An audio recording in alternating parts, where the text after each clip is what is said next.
ज़िंदगी मिली है तो कुछ करके दिखाओ, अगर वक्त ख़राब है तो उसे बदल कर दिखाओ।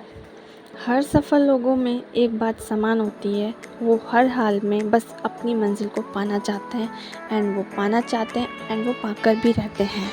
सो hey hello friends, this is Ritika and welcome back to this YouTube channel, and today's vlog is going very well and very interesting, so till the end. And first of all, I just read NCERT books and I will show you मैं कौन सी books use करती हूँ NCERT में।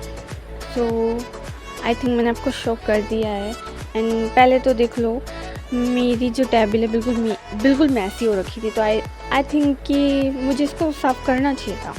And basically हम UPSC के aspirant हैं, तो हमें हमारी चीज़ को कैसे ऑर्गेनाइज करना है, कैसे मेंटेन करना है, किस तरीके का मैनेजमेंट रखना है, I think we should know that. But हमारे साथ बेसिकली होता क्या है, हम वो नहीं कर पाते, बट हमें वो करना चाहिए। सो देखो, मैं आपको NCERT बता देती हूँ।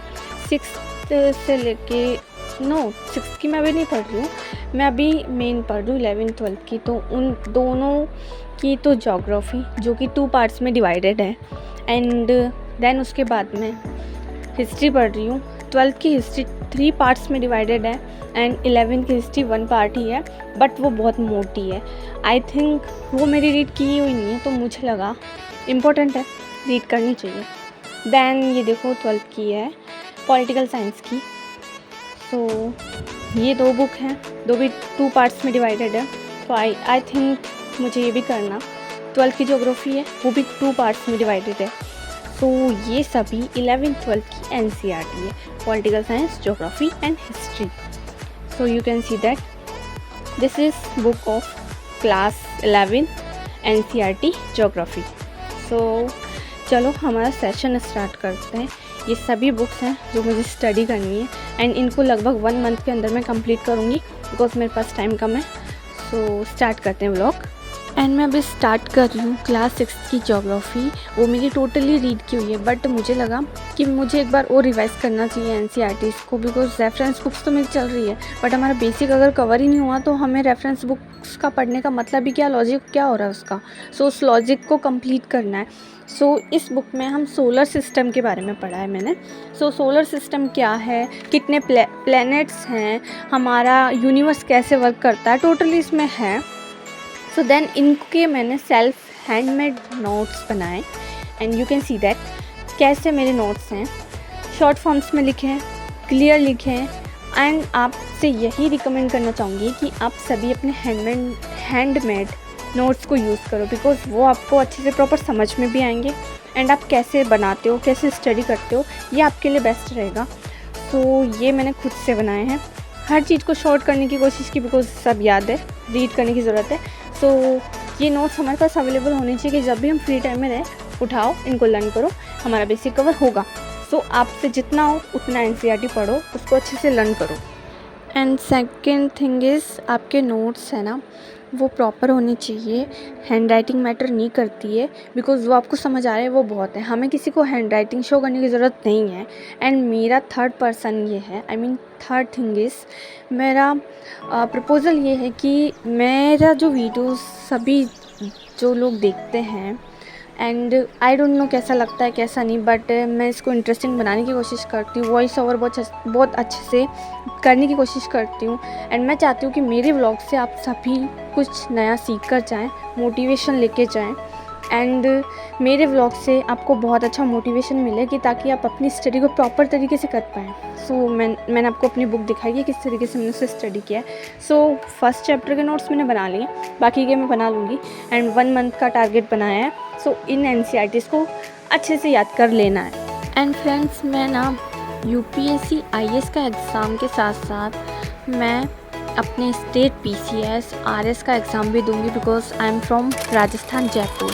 सो मैंने ये सजेशन लिया अपने आप में, मैंने सोचा कि मुझे ये भी ट्राई करना चाहिए। UPSC का एग्ज़ाम तो मुझे किसी भी हाल में क्लियर करना ही करना है, एंड ये बात हम आगे करते हैं। सो अभी मैं पढ़ रही हूँ 6th की सोशल साइंस, राजनीति। सो उसमें ये बुक मैंने पूरी अच्छे से रीड कर ली बिकॉज इसमें इतना इंपॉर्टेंट नहीं था, बेसिक था, एक बार लर्न करना था, सो ये सब कर लिया। And you can see that मेरी स्टडी टेबल बिल्कुल मैसी हो रखी है, बाहर बिल्कुल अंधेरा हो रखा है, तो हम अभी सो जाते हैं, नाइट का टाइम हो चुका है।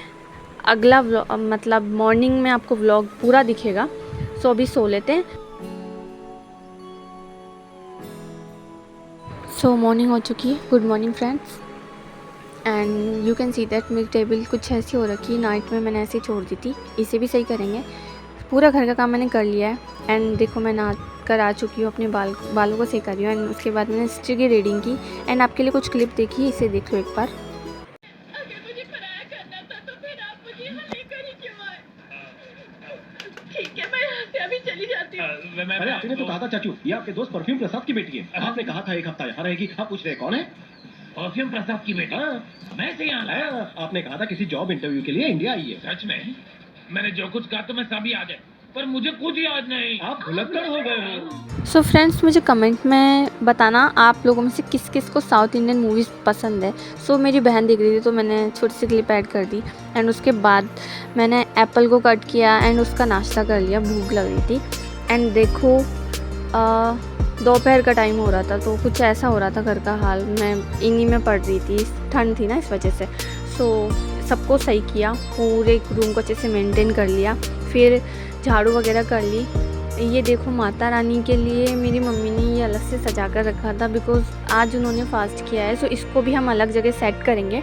एंड फिर मम्मी की हेल्प करवाएंगे इसमें थोड़ी। देन उसके बाद झाड़ू वाड़ू लगा के बर्तन भी धो लिए समथिंग मैंने शायद, एंड सारा काम करके।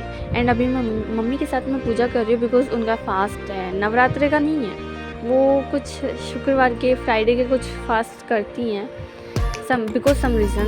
एंड सबकी अपनी अपनी विशेज़ होती हैं। सो मैंने मम्मी की हेल्प की इन सब में, उनकी पूजा वूजा करवाई। एंड कौन पूजा वूजा करता है, नवरात्रि की पूजा किस किस के घर में चलती है मुझे कमेंट में बताना। एंड माता रानी से प्रे करूँगी कि आप सभी की जो विशेज़ हैं वो जल्दी पूरी हो और आप सब जिस चीज़ की भी तैयारी कर रहे हो वो जल्दी से आप गेन कर लो। And best of luck to all. And comment में जय माता दी ज़रूर से लिखना एंड जय श्री कृष्णा भी लिखना।